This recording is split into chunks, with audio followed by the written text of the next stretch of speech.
और अब बात करते हैं खबरों की। अमेठी सांसद किशोरी लाल शर्मा ने जिले के गौरीगंज, तिलोई, जगदीशपुर विधानसभा के कार्यकर्ताओं और जनता से मुलाकात कर उनका धन्यवाद जताया। कांग्रेस और गठबंधन पार्टी के कार्यकर्ताओं ने जोरदार स्वागत किया। वहीं सांसद किशोरी लाल शर्मा ने बीजेपी की केंद्र सरकार पर हमला बोला और कहा कि ये जो सरकार अब की बार बनी है, ये गठबंधन की सरकार बैसाखी जैसी है, कब टूट जाए कुछ पता नहीं। देश की जनता पूरी तरीके से बदलाव की ओर बढ़ चुकी है।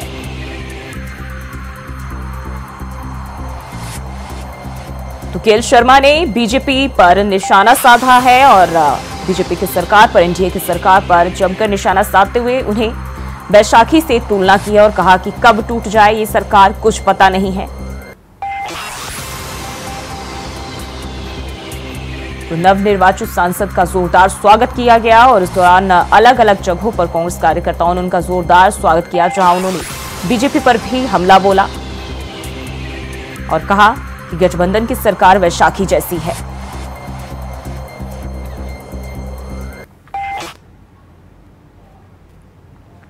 और वहीं आगरा से एक और खबर सामने आ रही है। डीसीपी पश्चिमी सोनम कुमार ने की बड़ी कार्रवाई। डीसीपी पश्चिमी ने 25 पुलिस कर्मियों को किया सस्पेंड। तो ये बड़ी जानकारी, 25 पुलिस कर्मियों को सस्पेंड किया गया। भ्रष्टाचार, ड्यूटी में लापरवाही बरतने में किए गए निलंबित। 2 दिनों में अब तक 56 पुलिस कर्मियों के खिलाफ कार्रवाई की गई है। सिटी जोन के 31 पुलिस कर्मियों के पास पूर्वी निलंबित किए गए हैं और पश्चिमी जोन की बात करें तो वहां भी 25 पुलिसकर्मी निलंबित किए गए हैं। 2 दिन में 56 पुलिसकर्मियों के निलंबन की कार्रवाई सामने आई है। दरोगा, ट्रेनी दरोगा, कंप्यूटर ऑपरेटर, मुख्य आरक्षी निलंबित किए गए हैं। तो 2 दिनों में ये बड़ी कार्रवाई है, जहां 56 पुलिसकर्मियों के खिलाफ जो है कार्रवाई की गई है और सिटी जोन के 31 पुलिसकर्मियों के बाद पूर्वी भी निलंबित किए गए हैं और लगातार 56 पुलिसकर्मियों की ऊपर जो है गाजगिरी है। और 2 दिनों के भीतर डीसीपी पश्चिमी जोन सोनम कुमार ने ये बड़ी कार्रवाई की।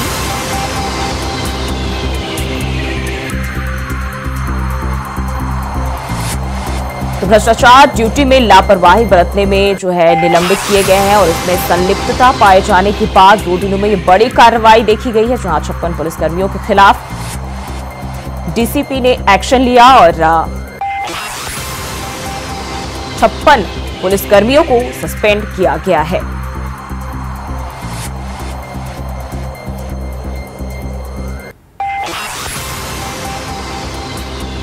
और इसी खबर पर ज्यादा जानकारी के साथ मोहम्मद फारूक हमारे साथ जुड़ गए। फारूक, ये 2 दिनों के भीतर जो है बड़ी कार्रवाई देखी जा रही है, जहां 56 पुलिसकर्मियों के ऊपर जो है गाजगिरी। जी बिल्कुल, जो ही ये जो पुलिसकर्मी हैं इनके ऊपर बड़ी गाजगिरी है। आगरा में बड़ी कार्रवाई लगातार चल रही है। पुलिस कमिश्नर जे रविंदर गौड़ का कहना है कि ये कार्रवाई जो है अभी और जारी रहेगी। जो लापरवाह पुलिसकर्मी हैं या अनुचित लाभ लेने की मंशा से जो काम करते हैं उनके खिलाफ ये कार्रवाई हो रही है। एक फीडबैक सेल है जिससे जो है पुलिस कमिश्नर जांच करा रहे हैं और जांच कराने के बाद में जितने लोग इसमें संलिप्त पाए जा रहे हैं, जैसे कि पासपोर्ट में लापरवाही बरतना या अनुचित उसमें कोई लाभ लेने का प्रयास करना, पैसा मांगना, भ्रष्टाचारी के और भी आरोप तमाम लोगों द्वारा लगाए जा रहे हैं, उसको देखते हुए ये सारी जो है कार्रवाई अमल में लाई जा रही है। और डीसीपी पूर्वी जोन अतुल कुमार शर्मा और डीसीपी पश्चिमी जोन सोनम कुमार ये लगातार कार्रवाई में लगे हुए हैं। बुधवार को 30 पुलिसकर्मियों को निलंबित किया गया था।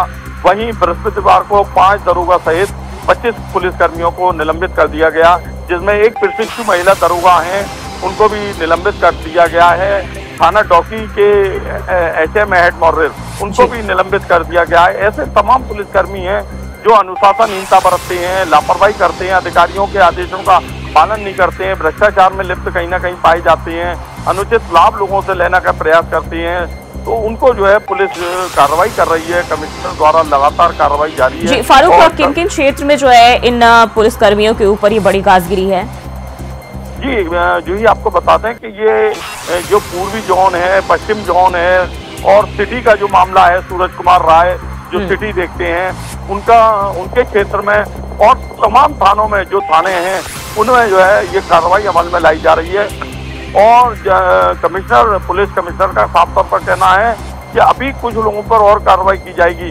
फीडबैक सेल उन्होंने एक लगाया हुआ है जो सबकी जांच कर रहा है। जहाँ जहाँ दोषी पाए जा रहे हैं, अनुशासनहीनता करने में कहीं कोई रिपोर्ट नहीं लग पाना, पासपोर्ट का सत्यापन समय के अंतर्गत नहीं होना, लोगों से अनुचित लाभ लेने का प्रयास करना, ये सारी चीजें अभी सामने आ रही हैं और इसी को लेकर जो है कमिश्नर आगरा बहुत सख्त है, पुलिस कमिश्नर, और उनका साफ तौर पर अभी कहना है कि अनैतिक गतिविधियों में जो भी लिप्त पाया जाएगा उनको जो है उसके खिलाफ निलंबन की कार्रवाई अमल में लाई जाएगी।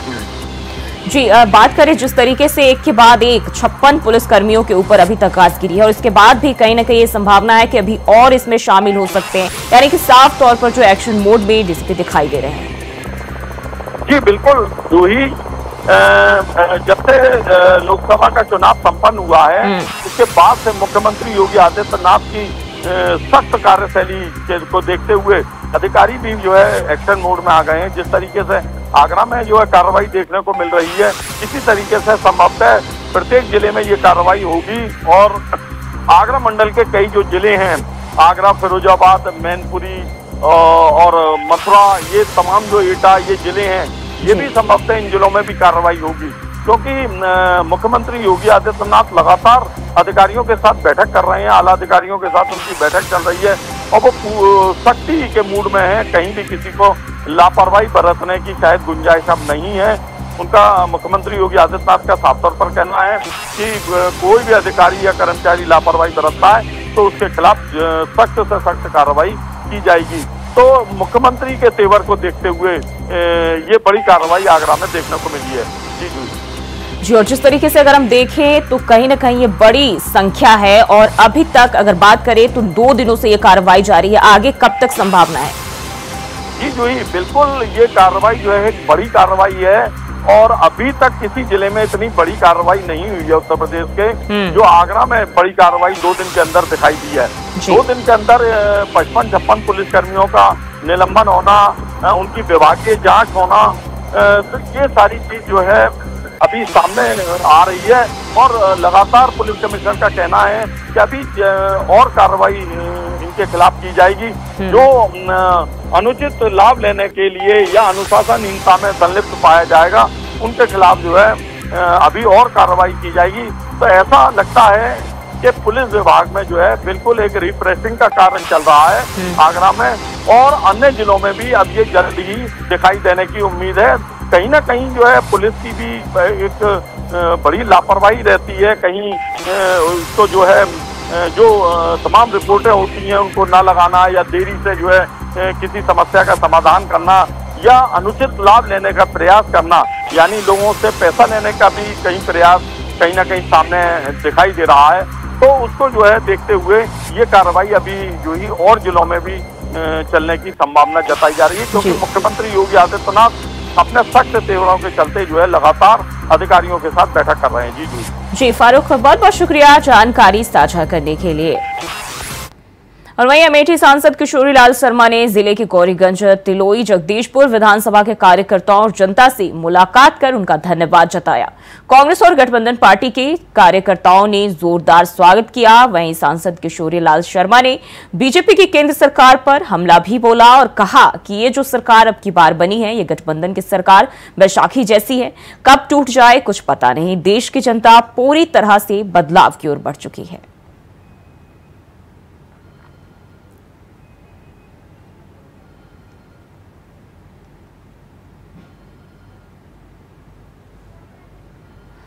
तो ये जो है सामने आ रही है। और बात करें तो केएल शर्मा ने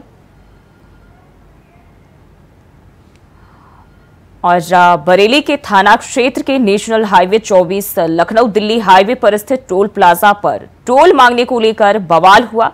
कार सवार दबंग ने अपने साथियों के साथ मिलकर टोल कर्मी से जमकर मारपीट की और टोल प्लाजा में भी तोड़फोड़ की।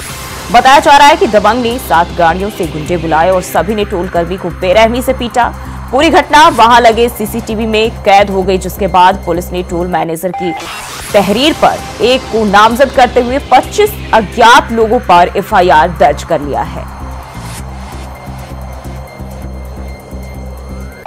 ये पूरी घटना सीसीटीवी कैमरे में कैद हो गई और टोल कर्मी के साथ जो है मारपीट करने का मामला सामने आया है।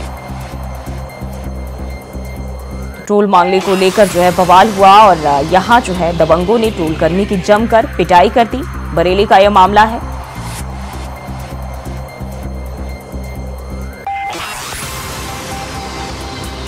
बताया जा रहा है दबंगों ने जो है 7 गाड़ियों से गुंडे बुलाए और इसके बाद जो है टोल कर्मी की जमकर पिटाई की। साथ ही टोल में भी तोड़फोड़ करने की खबर सामने आ रही है।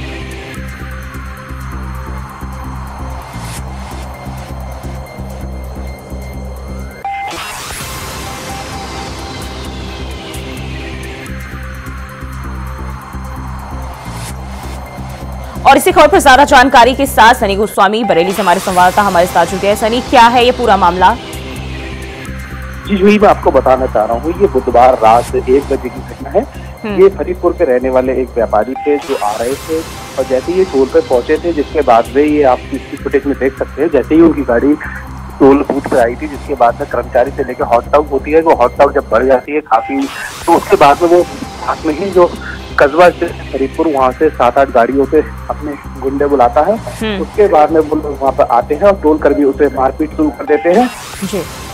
मारपीट ज्यादा बढ़ने से उसके सीसीटीवी फुटेज में देखा जा रहा है कि उसमें वो काफी मार रहे हैं और जिसमें एक टोल कर्मी काफी घायल हो गया है और जिसको निजी अस्पताल में भर्ती करा दिया गया है। यहाँ उसका इलाज इस समय चल रहा है। उसकी हालत गंभीर बताई जा रही है। वही टोल मैनेजर की तहरीर पर 25 अज्ञात सहित एक के खिलाफ मुकदमा दर्ज हो गया है। 25 लोगों के खिलाफ मुकदमा दर्ज हो गया है, जिसमें एक को नामजद किया गया है। सनी, बताया जा रहा है कि इन्होंने 7 गाड़ियों से जो है गुंडे बुलाए और ये बड़ी संख्या में लोग पहुंचे और जमकर उसकी पिटाई करे जा रहे हैं। अभी तक जो है उसकी हालत भी गंभीर बताई जा रही है और ये कहीं न कहीं बड़ी वारदात है। और ऐसे में पुलिस प्रशासन अभी तक जो है क्या ढूंढ पाई है उन आरोपियों को? जी बिल्कुल, ये पूरी तरह से कानून व्यवस्था पर उंगली उठाने की बात है, क्योंकि यहाँ टोल बूथ पे जहाँ सुरक्षा के लिए पुलिस कर्मी तो मौजूद रहते हैं, लेकिन आप देख रहे हैं जैसे टोल कर्मी वहाँ पे हैं, वहाँ पे कर्मचारी थे, वहाँ पे गुंडे थे, वहाँ पे मार रहे थे, लेकिन उसके बाद भी वहाँ पे एक भी पुलिस कर्मी नहीं दिख रहा है। ये खुद अपने आप में एक सवाल उठता है। लेकिन अभी ये बताया जा रहा है कि पुलिस लगातार दबिश दे रही है और उठाने की कोशिश कर रही है, लेकिन अभी तक किसी की गिरफ्तारी नहीं हुई, ये बताया जा रहा है। जी सनी, बहुत बहुत शुक्रिया जानकारी साझा करने के लिए। और बढ़ते आगे, सोनभद्र के चौपन थाना क्षेत्र के सिंदूरिया गांव में एक युवक ने ऑटो सवार दलित महिला को चप्पलों से पीटा, जिसका वीडियो सोशल मीडिया पर वायरल हो रहा है। वही वीडियो वायरल होने के बाद पुलिस ने केस दर्ज कर लिया है और एसपी के निर्देश पर आरोपी युवक की तलाश में जुट गई है।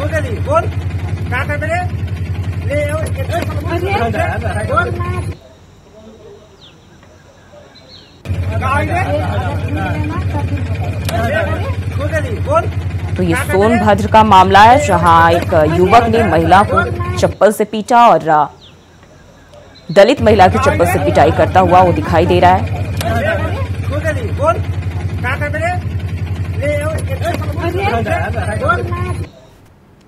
और वहीं प्रतापगढ़ में सर्राफा व्यवसायी से लूट का मामला सामने आया है। 8 घंटे के भीतर ही लुटेरों से पुलिस की मुठभेड़ हो गई, जिसमें 3 लुटेरों को पुलिस ने अरेस्ट कर लिया है, जिनके पैर में गोली लगी है और इनके पास से कई चीजें भी बरामद की गई है।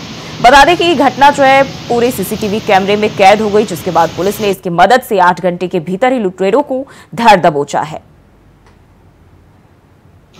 एक लूट की घटना हुई थी गोदौर थाना क्षेत्र के अंतर्गत, जिसमें बाइक पर कुछ बदमाशों के द्वारा एक ज्वेलर के साथ में लूट की गई थी और इसके तत्काल प्रभाव से सभी सीनियर ऑफिसर्स के द्वारा घटनास्थल का निरीक्षण किया गया। इनके पास से जो लूटे गए आभूषण और जो चांदी की वो बरामद हुई है। इनके पास से एक पल्सर 2 एक 315 और भी बरामद हुआ है। इनकी क्रिमिनल हिस्ट्री भी है और इनमें से जो है वो सुल्तानपुर से 307 के।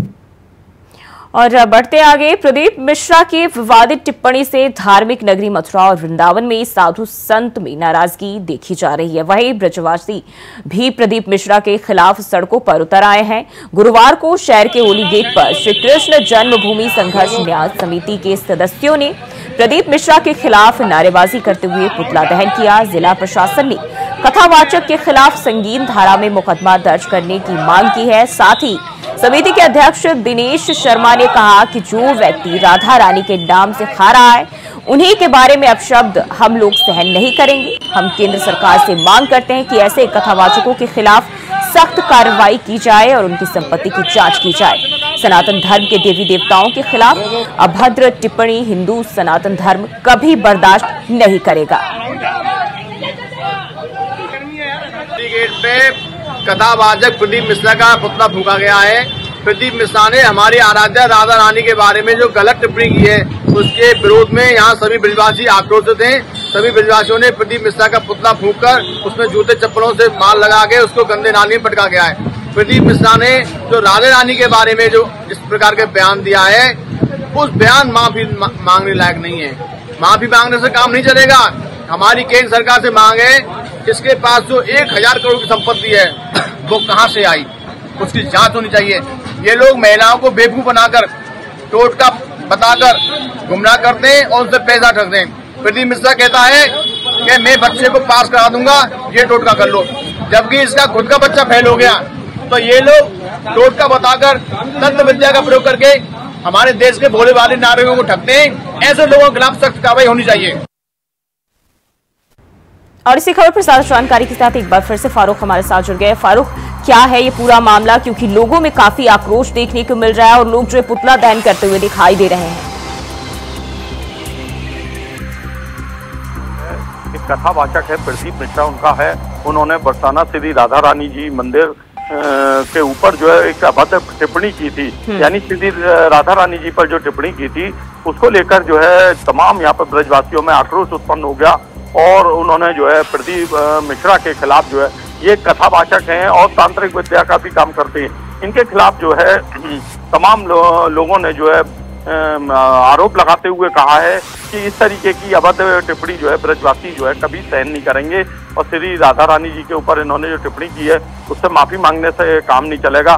तमाम जो मथुरा वृंदावन के संत हैं, बड़े बड़े संत, उन्होंने भी इस पर आक्रोश व्यक्त किया है और कल जो है हिंदूवादी नेता दिनेश शर्मा के नेतृत्व में प्रदीप मिश्रा का पुतला दहन किया गया, जो होली गेट का हृदय स्थल है, वहाँ पुतला दहन किया गया। तमाम जूते चप्पल मारे गए पुतले में और पुतला दहन करने के बाद में तमाम नारेबाजी हुई है प्रदीप मिश्रा के खिलाफ। जो कथावाचक है उनका साफ तौर पर कहना है कि प्रदीप मिश्रा जो माफी मांग रहे हैं वो माफी से काम नहीं चलेगा। उन्होंने श्री राधा रानी जी के लिए जो इतनी बड़ी टिप्पणी की है, उससे कहीं ना कहीं जो है सनातन धर्म के लोगों की एक आस्था को जो है ठेस पहुंची है और इस तरीके की उन्होंने जो है टिप्पणी की है उससे ब्रजवासी उन्हें कभी माफ नहीं करेंगे।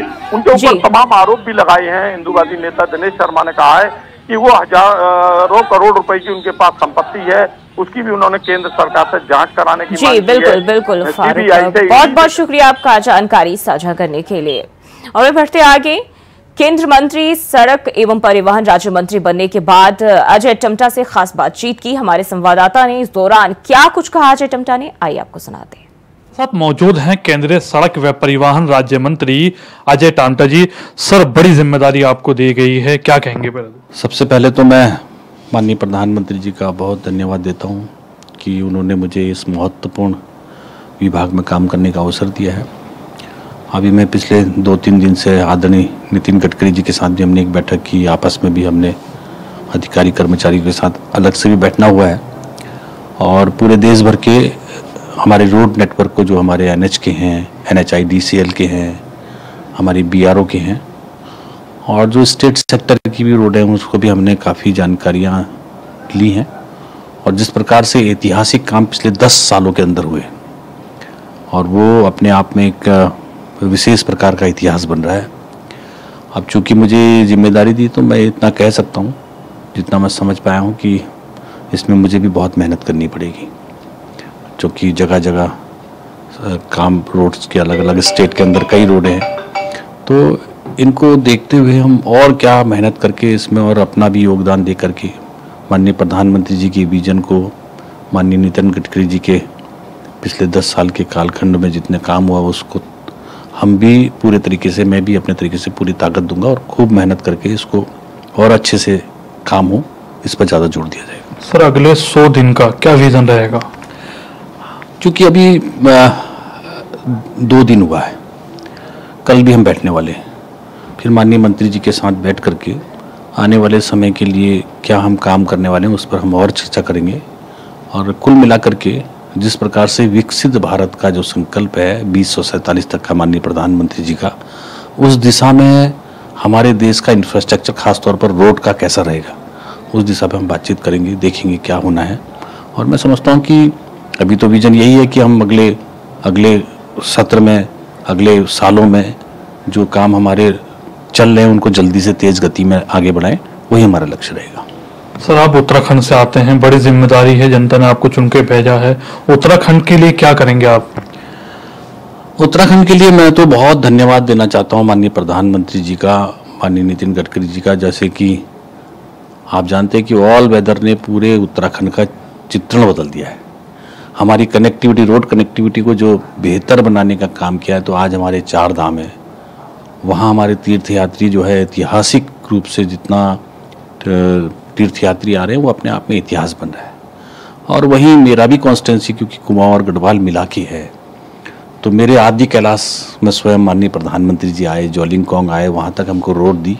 और अंतिम गांव गुंजी में स्वयं माननीय प्रधानमंत्री जी का आगमन हुआ और वहाँ तक हमको सड़क देना और वाइब्रेंट विलेज के साथ साथ अंतिम गांव को भी पहला गांव देश का घोषित करके और उसके डेवलपमेंट के लिए जो वाइब्रेंट विलेज जितने भी बॉर्डर एरिया के गांव हैं उसको माननीय प्रधानमंत्री जी के द्वारा एक ताकत दी गई। और जो रिवर्स पलायन हमारा, वहाँ पर हमारे होम स्टे बन रहे हैं। जो पहले 1500-1600 लोग आते होंगे आदि कैलाश के दर्शन करने, जो पैदल आते थे, आज रोज जो है 2000 की संख्या के लोग लगभग आ रहे हैं। तो इसका मतलब जो आदि कैलाश के लिए, कैलाश मानसरोवर, ओम पर्वत के लिए, गुंजी के लिए, कुट्टी के लिए, ऐसे ही हमारे नए डेस्टिनेशन के रूप में, नए तीर्थयात्री के तीर्थ स्थान के रूप में एक नई पहचान सबकी अप्रोचेबल रही है, जिससे एक बहुत बड़ा इतिहास बन रहा है। सर, 4 धाम यात्रा बड़ा चैलेंज है और सरकार भी काम कर रही है, लेकिन राफ्टिंग व अन्य कारणों से सर जाम की समस्या रहती है। तो चौड़ीकरण का सबसे बड़ा मुद्दा है और आप अब ये मंत्रालय भी आपको दिया है। जी, ये मंत्रालय भी दिया है। तो इसको हर तरीके से हम बेहतर बनाएंगे जो टूरिज्म के सेक्टर में है। और बाकी जो आपने अब शंकाएं व्यक्त किया, मैं इन सब पर हम लोग ध्यान देते हुए आगे इस पर अधिक मजबूती के साथ काम करते हुए, मेरा भी लक्ष्य वही है कि हम उत्तराखंड के विकास के साथ साथ पूरे देश के विकास में भी रोड मार्गों के माध्यम से अच्छे काम करें, कनेक्टिविटी अच्छी हो। और पिछले 10 सालों के अंदर हमने उत्तराखंड राज्य के अंदर और मेरी कॉन्स्टिट्यूंसी के अंदर भी जहाँ रोड नेटवर्क की कनेक्टिविटी अच्छी बेहतर हुई है, तो वहाँ हमारी रेल नेटवर्क की कनेक्टिविटी हुई है। हमारे ऋषिकेश से कर्णप्रयाग का लगभग काम हमारा पूरा होने वाला है। ऐसे ही हमारे रामनगर से चौकुटिया गैरसैंण का टेंटेटिव सर्वे हो गया है, बागेश्वर और टनकपुर का हो रहा है। तो इसलिए हम कह सकते हैं कि आज बेहतर रोड, अच्छी रेल मार्ग, एयर कनेक्टिविटी हुई है हमारी पिथौरागढ़ से। हमारे हमारा जौलीग्रांट हवाई अड्डा है, वहाँ से पहले कम फ्लाइट्स थी, आज 28-29 फ्लाइटें हमारी चल रही। तो उत्तराखंड अपने आप में एक अलग राज्य के रूप में उभर रहा है और उसमें जहाँ माननीय प्रधानमंत्री का सबसे योगदान है और उसी प्रकार से मेहनत करके हमारे मुख्यमंत्री पुष्कर धामी जी भी काम कर रहे हैं। स्वयं मेरे पास भी अभी जिम्मेदारी, तो हम और ताकत के साथ काम करेंगे। धन्यवाद। तो आपने साफ तौर पर देखा, ये थे हमारे साथ केंद्रीय सड़क व परिवहन राज्य मंत्री अजय टम्टा जी, जिन्होंने बड़ी ही बारीकी से हमसे बातचीत की है। कैमरामैन सुशील बहल के साथ सादिक खान, इंडिया वॉइस, दिल्ली। और फिलहाल के लिए इस बुलेटिन में बस इतना ही। खबरों के लिए बने रहिए इंडिया वॉइस के साथ।